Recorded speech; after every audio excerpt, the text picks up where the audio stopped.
Oiê! Hoje a gente tá aqui pra fazer um tipo de vídeo que eu gosto muito de assistir, que é tag.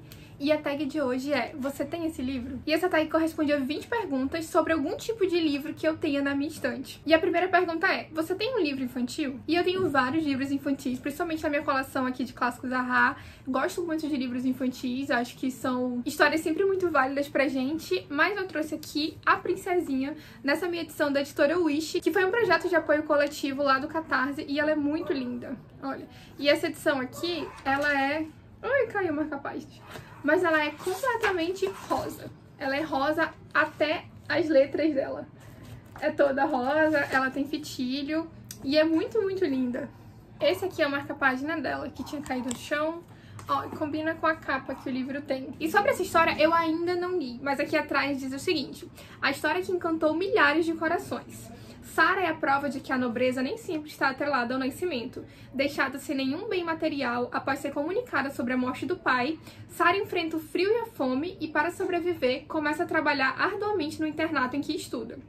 Diante de tantas dificuldades, ela usa o poder da imaginação e a memória de seus dias na Índia para manter a sanidade, criando para si um mundo de fantasia, uma riqueza imaterial que ninguém pode tomar dela. E aqui atrás dessa edição também comenta que tem um filme, né, sobre esse livro, que eu também ainda não vi. Segunda pergunta: você tem um livro que não entendeu? E a resposta é sim, e foi um dos últimos livros que eu li, que é o Duplo, de Dostoiévski. Esse aqui foi o segundo livro que eu li de Dostoiévski, e o segundo livro publicado pelo autor.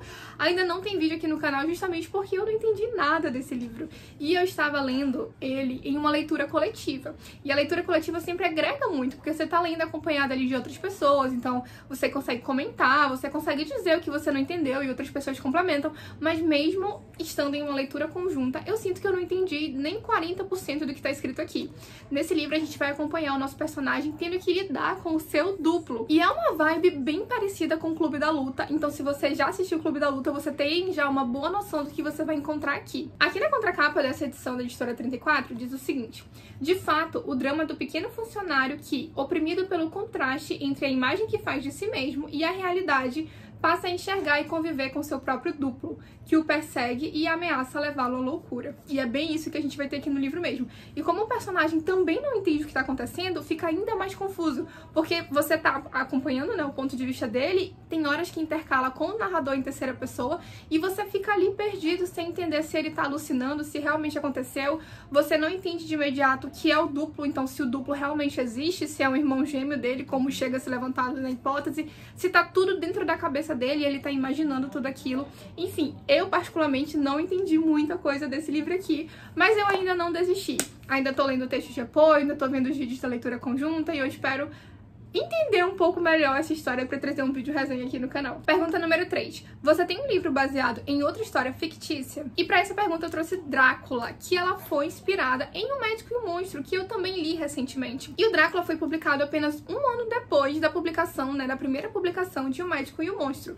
E essas duas obras têm em comum essa questão de transformação da natureza humana, e essa história também é construída em muito através de cartas. Drácula eu vou ler em outubro desse ano, para ser bem temática, nessa edição dos clássicos Arras, que eu amo, é lindíssimo. Essa aqui é uma edição de bolso. E eu particularmente amo os clássicos Arras, e eu acho até que muitas edições de bolso são até mais bonitas que as edições normais. Essa aqui é um exemplo delas. Eu prefiro a capa da edição de bolso do que a capa da edição normal. O texto é integrado em ambas as edições e a diagramação não é ruim por ser edição de bolso. Em breve eu vou trazer uns vídeos da coleção de clássicos Ahá aqui no canal, vai ser um dos próximos vídeos que vai sair aí. Então se você quiser ver mais sobre a minha coleção, se inscreva no canal pra você não perder. Aqui na contracapa dessa edição das Ahá tá escrito o seguinte: obra-prima de Bram Stoker, Drácula narra o assustador confronto entre o vampiro mais famoso da literatura, apoiado por sua legião crescente de mortos-vivos, e um grupo decidido a aniquilá-lo. Jonathan e Mina, o médico holandês Van Helsing e seus amigos. Eu lembro que quando eu era criança, tinha aquele filme do Van Helsing, não tinha? E eu amava. Eu não tinha medo nem nada, eu achava super legal aquele filme. Não lembro se teve continuação, não sei que fim teve a franquia, não sei, mas eu lembro que eu gostava muito daquele filme do Van Helsing. E eu amo Frankenstein. Então, apesar de eu não ter gostado tanto assim de O Médico Monstro, e a gente vai conversar mais sobre isso na resenha, Frankenstein eu amo, e eu amava o filme do Van Helsing, então eu tô super empolgada pra conhecer Drácula. Quarta pergunta, e eu tô olhando pra cá porque é onde tá o computador. Você tem uma série que não finalizou? E a resposta é sim. Eu trouxe A Parábola do Semeador, da Octavia Butler, que foi um dos primeiros livros que eu li esse ano, e na verdade é uma duologia, se eu não estou enganada, e eu ainda não terminei de ler. E assim, não terminei de ler ainda porque eu esperava muito mais desse primeiro livro aqui, particularmente, pessoalmente, então houve uma quebra de expectativa e aí eu tô enrolando um pouquinho pra continuar. Mas vou fazer isso, vou adquirir o livro na edição física mesmo, eu pretendo ler mais livros da Octavia Butler. Aqui no Brasil mesmo a gente já tem vários livros publicados e isso vai acontecer dentro em breve. Essa história aqui, pra quem não sabe, a Octavia Butler, então, é uma escritora, né, de ficção científica, e essa história aqui, ela vai contar um futuro dos Estados Unidos, um futuro não tão distante assim, inclusive. Esse livro aqui, ele começa no ano de 2024. Então a gente vai acompanhar 24, 25, 26 e 2027 aqui nesse primeiro volume. E aqui a gente tem a nossa protagonista que ela percebe esse mundo super distópico em que ela vive, onde os recursos naturais estão acabando. Os Estados Unidos é um país que faliu e não fica explícito que é os Estados Unidos, mas você consegue perceber pela localização ali que ela faz, das cidades que ela cita, enfim, fica claro que é os Estados Unidos.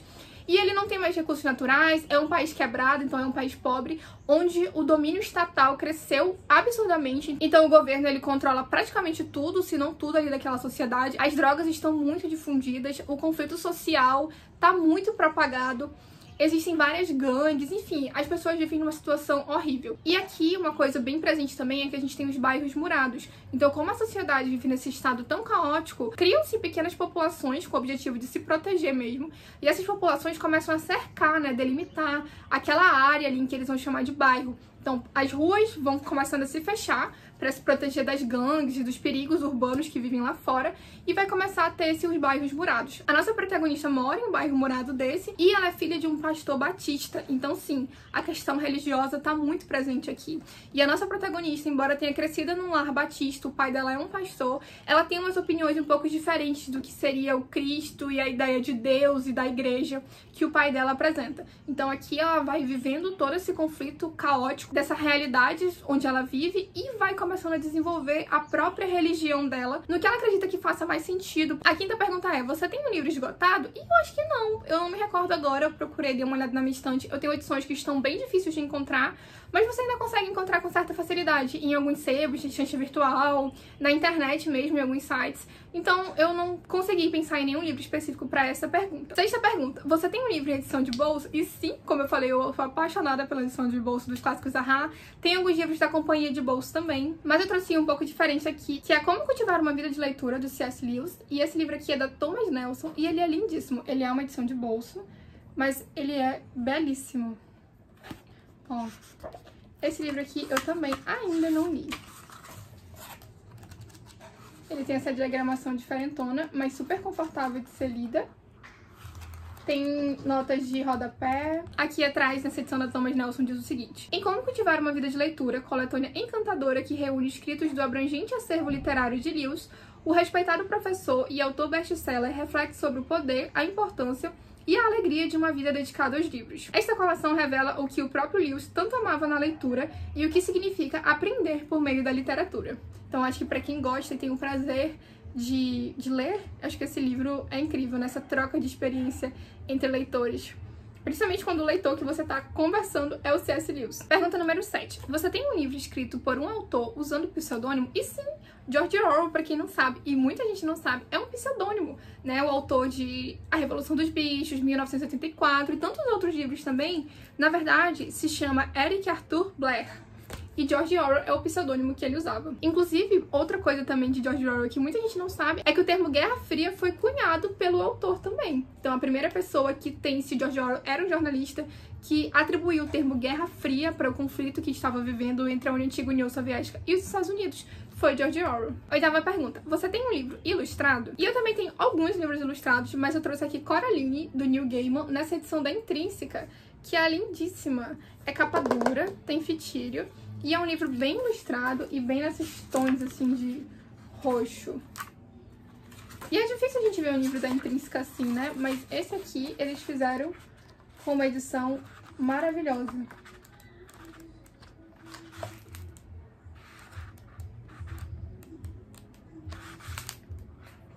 E ele também tem um marcador de páginas que veio junto com o livro. Ó, é muito linda essa edição. E ele também tem o corte roxo. Olha, é uma edição bem diferentona da Intrínseca. E a história de Coraline, acredito que todo mundo conhece, embora não pode ser que não tenha lido o livro, mas provavelmente teve algum contato com o filme. Mas diz o seguinte: na nova casa de Coraline há uma porta que esconde segredos. Um outro mundo, com pais de pele muito branca e olhos de botões negros. E eles querem que Coraline fique ali para sempre.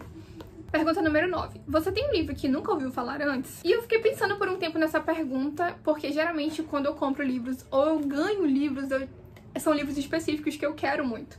Mas eu consegui pensar em Sul da Fronteira, a Oeste do Sol, de Murakami. Esse livro aqui, eu comprei ele e eu li sem saber muito da história. Eu só queria ter contato com o Murakami, é um autor aí que eu escuto falar muito, né? É um autor japonês. E a literatura japonesa ainda não é tão difundida pra gente aqui no Brasil, pelo menos não na minha bolha, né? E aí eu queria muito conhecer a escrita de Murakami, e aí eu dei um Google, assim, olhei na Amazon, e um livro que tava com boa recomendação dele era esse aqui.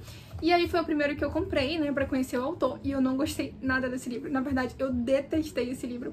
Aqui a gente vai acompanhar a história de um cara de meia idade que tem o bar, uma família, e ele tá refletindo sobre a vida dele, se ele fez as melhores escolhas, se ele casou com a pessoa certa, se ele fez as melhores escolhas profissionais. E aí outras pessoas do passado dele também vão vir à tona, e ele vai ter esse conflito aí de meia-idade, de pensar sobre a vida e fazer escolhas não necessariamente muito assertivas. E eu não gostei desse livro porque eu não concordei com a forma com que o autor trata alguns pontos, como, por exemplo, o matrimônio, o adultério, esse tipo de coisa. Ele vai por um caminho muito contra os meus princípios e o que eu acredito que seja verdade. E depois que eu li esse livro, pelo que eu pesquisei, eu acho, já que eu não li outros livros do autor, que não é uma característica intrínseca a esse personagem, a esse livro. Eu acho que todas as obras dele, que pelo menos pelo que eu tive contato, pouco contato que eu tive, ele leva esse mesmo jeito de enxergar e tratar essas coisas para os outros livros também. O que me faz ter ainda mais vontade desse distanciamento com o autor. Pergunta número 10. Você tem um livro que foi adaptado pela TV? E aí, adaptado pela TV, eu pensei em streaming, né? Já que hoje em dia, por exemplo, eu mesmo não consumo mais TV e sei que muita gente também não. E aí, pra essa pergunta, eu pensei em Jane Eyre, que é um livro, né, que já teve suas adaptações aí. Eu sei que muitas delas, se não todas, não foram bem sucedidas assim pro público em geral. Eu sei que muita gente que é fã desse livro não concorda com essas adaptações pela forma com que mostraram a Jane, a personalidade dela e o objetivo que ela tinha, né, como um todo ao longo da história. Você tira também pelos cartazes, né, os banners desses filmes de Jane Eyre, eles mostram ser simplesmente uma história de amor muito ardente, em que a mocinha tá lá loucamente apaixonada pelo rapaz e que tudo gira em torno disso. E eu não sou a maior fã de Jane Eyre do livro, apesar de eu ter gostado muito, mas eu sei que geralmente quem é muito fã desse livro não concorda muito com a adaptação que os livros trouxeram pra essa história. E aqui a gente acompanha então a história da Jane Eyre. O livro é contado em forma de diário e a Jane é uma órfã que vai morar com as tias e ela tem uma vida muito sofrida, ela é muito maltratada ali por essa tia, por esses primos, até que ela vai para um orfanato e nesse orfanato a vida dela não necessariamente vai mudar para melhor. Até que ela se transforma em uma adulta, então ela começa a trabalhar, ganhar seu próprio dinheiro e ela vai ser então a preceptora numa casa grande de uma família de uma criança chamada Adele. E lá ela vai conhecer o Sr. Rochester e eles vão ter aí uma história significativa para a literatura, o que não necessariamente quer dizer que é boa e que eu goste, mas eu sei que isso é algo extremamente pessoal em relação à análise dessa obra. De qualquer forma, é um livro que vale muito, muito, muito a pena a leitura. E esse livro aqui, Jane Eyre, foi um dos poucos livros que me fez chorar na vida. Então, como eu comentei, embora não seja o meu livro favorito, eu reconheço que é um livro muito, muito bom e importante. Pergunta número 11. Você tem um livro escrito por alguém que é originalmente famoso por outra coisa? Celebridade, atleta, político, personalidade da TV? E sim, eu tenho, por exemplo, aqui a biografia da Michelle Obama, que eu li já tem muito tempo, já tem anos, e eu amei essa biografia. A Michelle Obama, né, ela é a esposa do Barack Obama, que foi o primeiro presidente negro dos Estados Unidos, e aqui ela vai contar a vida dela de Michelle, né, então o que é ser a Michelle, e ela tenta trazer aqui no livro que ela não é simplesmente a esposa do Barack Obama, mas que ela é uma mulher, que ela teve um passado, ela tem uma história, ela tem suas próprias ambições pessoais, mas claro, né, por se tratar de uma biografia dela e ela ser a esposa dele, ela vai sim comentar sobre a carreira política do Barack Obama, ela vai contar aqui como é que foi nessa adaptação, porque ela não tinha interesse em entrar pra política, como que foi essa adaptação dela entrar pra política, das filhas dela serem expostas, da campanha, como que ela sofreu durante a campanha, como que foi a vida dela na Casa Branca. Então é um livro extremamente interessante. Pergunta número 12. Você tem um livro autografado? E não consegui pensar em nenhum livro autografado. Eu nunca liguei muito para autógrafo, então, de livro, de nenhum tipo de coisa, então provavelmente eu também não terei ou não terei tão cedo. Só caso aconteça aí, né, com a vida, vai que. 13ª pergunta. Você tem um livro de poesia? E sim, eu tenho Todo o Amor, do Vinícius de Moraes, nessa edição linda aqui da Companhia das Letras. E aqui a gente tem não só a poesia do Vinícius de Moraes, mas a gente também tem alguns textos em prosa dele. E esse livro, ele é lindíssimo, ele tem umas imagens. Aqui, ó.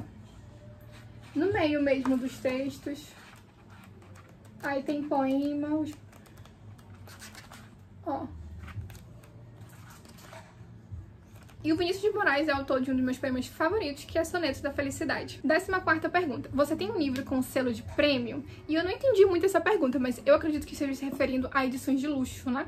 E o livro que eu peguei aqui é um livro da Companhia das Letras, que é Histórias Extraordinárias, do Poe. E assim, eu peguei esse, eu nem sei se esse livro é vendido como prêmio pela Companhia das Letras, mas eu peguei ele porque ele realmente é uma edição muito bonita e não é muito convencional a Companhia das Letras lançar um livro assim. Então, ele é capa dura, ele tem baixo relevo aqui, ele tem essa, eu nem sei como se chama isso, esse metalizado aqui na capa, ó, que fica bem bonito. Ele tem essa folha de guarda coloridíssima. E ele tem um livro, e ele é um livro também com ilustrações. Tá. Histórias Extraordinárias reúne 18 contos assombrosos de Edgar Allan Poe, traduzidos pelo poeta José Paulo Paes. Este livro traz, entre outras obras-primas do mestre do suspense e do mistério, A Carta Roubada, O Gato Preto, O Escaravelho de Ouro, O Poço e o Pêndulo e O Homem da Multidão. 15ª pergunta. Você tem o mesmo livro em duas versões? Sim, eu tenho O Morro dos Ventos Uivantes, que é meu livro favorito da vida. Então, eu tenho ele na edições de Clássicos Arra, tanto na versão de bolso, como na edição normal. Olha a diferença de tamanho deles. E eu amo. E eu também tenho essa edição aqui, que eu comprei naquelas bancas de shopping mesmo, da Príncipes. Não é a melhor tradução, não é a melhor página. Eu comprei essa aqui pra ter mesmo, porque eu amo essa história. Mas é bom porque é um preço acessível. Então, caso você tenha interesse na história e não tenha como pagar por uma edição mais cara, essa aqui também é uma opção. E além disso, eu ainda tenho a primeira edição, que foi onde eu li essa história pela primeira vez. E olha, ela já tá bem velhinha. Olha só isso. Ela é da Landmark. Eu acho que essa editora nem existe mais. E ela é uma edição bilíngue. E a primeira vez que eu li esse livro aqui foi lá em 2012. Então tem mais de 10 anos aí, tem 11 anos. E é nessa edição que estão as minhas primeiras anotações, marcações, né, da primeira vez que eu li. Então, cadê aqui? Olha, no tempo que eu tinha pena dos livros, eu só conseguia marcar e escrever de lápis. Hoje em dia, eu escrevo de tudo. Mas ela tem um valor sentimental muito grande por ter sido a primeira vez, né? A primeira edição em que eu li e eu conheci essa história. 16ª pergunta é, você tem um livro de contos? E eu trouxe aqui Contos de Horror do século XIX, por Alberto Mangel. Essa edição listrada aqui da Companhia das Letras, esse livro ele teve esgotado por muito tempo e eu comprei porque enquanto ele estava esgotado, tanta gente que eu sigo, que eu confio e que eu pego dicas literárias falava e lamentava por esse livro estar esgotado, que assim que ele voltou pro estoque, né, eu tive a necessidade de comprar e adquirir e ter esse livro da minha estante. Então ele está aqui. É uma coletânea, né? Então vão ter vários contos de horror do século XIX. 17ª pergunta é, você tem um livro em outra língua? E eu tenho no Kindle. Eu lembro que eu tenho, a última que eu comprei foi aquela novela da Taylor Jenkins Reid, que é Evidências de uma Traição, eu acho que ficou o nome em português. Eu ainda nem li, eu comprei porque acho que tava R$1,99 o e-book logo quando lançou, e fazia tempo que eu não lia nada da autora, e aí eu baixei pro Kindle, mas eu ainda não li, então não sei nada sobre essa história. Essa autora é a autora de Os Sete Malheiros de Evelyn Hugo, de Daisy Jones and the Six e por aí vai. 18ª pergunta é, você tem um livro que foi transformado em um filme? E sim, eu tenho Jurassic Park. Eu amo a franquia de Jurassic Park, eu acho super legal. Eu ainda não li o livro, mas eu já tenho aqui Jurassic Park e também O Mundo Perdido, e eu achei essas edições bem legais, essas novas edições que estão saindo, tem esse aspecto meio retrô. E, enfim, Jurassic Park acho que dispensa apresentações, né? Todo mundo conhece a essa história. Penúltima pergunta. Você tem uma HQ? E sim, eu tenho algumas. Eu trouxe aqui Persépolis, que também é uma HQ bem conhecida, já ganhou vários prêmios. E Persépolis conta a história, então, da nossa protagonista, que foi quem escreveu também o quadrinho, que é a Marjane Satrapi. tinha apenas 10 anos quando se viu obrigada a usar o véu islâmico numa sala de aula só de meninas. Nascida de uma família moderna e politizada, em 1979, ela assistiu ao início da revolução que lançou o Irã nas trevas do regime xiita. Apenas mais um capítulo dos muitos séculos de opressão do povo persa. Então aqui a autora é como se fosse uma espécie de autobiografia mesmo. A autora, né, vivia no Irã e ela vai contar como que foi conviver e presenciar e lidar com essa revolução que teve lá, né, onde o Irã foi submetido ao governo xiita. E a 20ª e última pergunta é se eu tenho um livro escrito por mais de um autor. E sim, eu tenho esse livro aqui, O Presente do Meu Grande Amor. E eu tenho esse livro há muito tempo, há anos. Por quê? Ele é um livro que tem vários autores jovens, né, de livros jovens conhecidos que escreveram uma coletânea de contos. Então a gente tem aqui da Holly Black, a gente tem o David Levitan, a Stephanie Perkins, a Rainbow Rowell. Então são autores que eu li quando eu era mais nova. E aí cada um deles escreveu um conto e tá aqui nessa coletânea. E todos esses contos têm em comum que eles se passam no Natal. E eu amo o Natal, é meu período de longe, meu período favorito do ano. Eu amo a noite de Natal, eu amo as histórias de Natal. E eu comprei esse livro pra eu ler justamente no Natal. Só que já faz tantos anos, e toda vez no Natal é o fim do ano, então tem várias metas do ano de leitura que eu quero cumprir, e eu acabo deixando esse aqui de lado. Mas ele ainda está aqui e ele será lido. Então é isso, se você chegou até aqui, muito obrigada, considere sua inscrição no canal. Eu vou deixar aqui abaixo também o link do canal da Júlia Cerqueira, que foi onde eu vi essa tag, e eu te espero no próximo vídeo.